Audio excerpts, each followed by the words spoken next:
Cold steel burden trout. Really underestimated.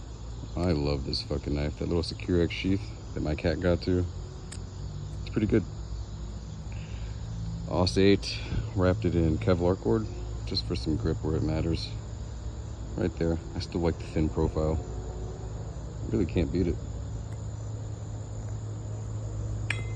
Oh, that oblong shape always gets me. I gotta throw it a couple times to get used to it. See? Just gotta get used to it.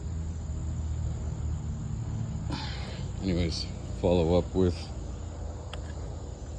the Izula. Another beautiful one. I love the Izula.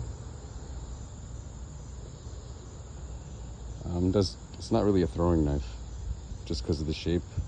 If you look just the weight and how it's balanced, it's always going to kind of want, and you have to play that right.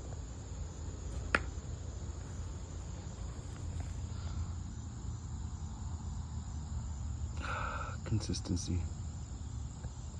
Both great knives. The Bird and Trout, great budget, great value.